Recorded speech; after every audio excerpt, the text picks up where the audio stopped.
What's news? The United States Ambassador to Mexico, Ken Salazar, stated that the trafficking of weapons poses a significant challenge in his country. He acknowledged that 70% of the weapons entering Mexico originate from the United States. To confront and combat this arms trafficking, we need to address it as partners. President Andrés Manuel López Obrador also acknowledges that this is part of the security challenge. So, we are working on it as partners, he declared during the opening of the Roundtable on Challenges and Best Practices in Combating Arms Trafficking between Mexico and the United States. He expanded his statement by asserting that they are committed to doing everything possible to prevent weapons from reaching Mexico. However, he emphasized that investment is also needed to strengthen border security by implementing technology that allows for detection before crossing the border. Investigations and legal proceedings against criminals using these weapons must be pursued. These criminal organizations operate on the U.S. side of the border, he stated.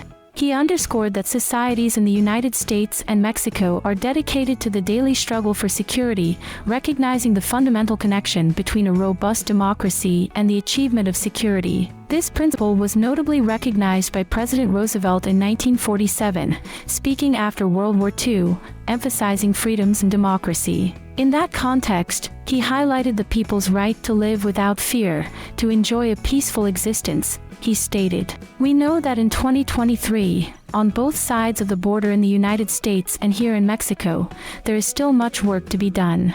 However, recognizing this reality, we understand that there is a lot of work ahead." He emphasized this point in front of officials from both the United States and Mexico. He stressed that, for the first time in the 200 years of diplomatic relations between the United States and Mexico, it is recognized that addressing this challenge will be a joint task as partners. It is not just a problem of the United States or Mexico alone, it is a problem that we have to work on together.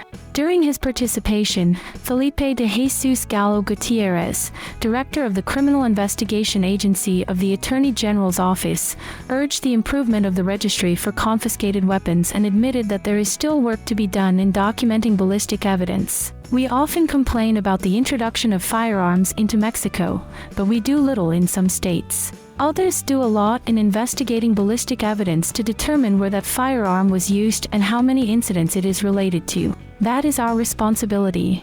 Let's continue sharing information, using tools, and coming together to work jointly," he noted. In her address, Christina Planter, Director General of Political and Institutional Affairs for North America, highlighted the confiscation of 47,481 firearms, indicating a 65% increase compared to the previous six-year term. She specified that, among the seized weapons, 650 are high caliber, primarily .50 caliber, capable of penetrating armor. Please comment on what you thought of the news, give the video a thumbs up, and subscribe to the channel. If you deem it necessary, you can share this video on your social media.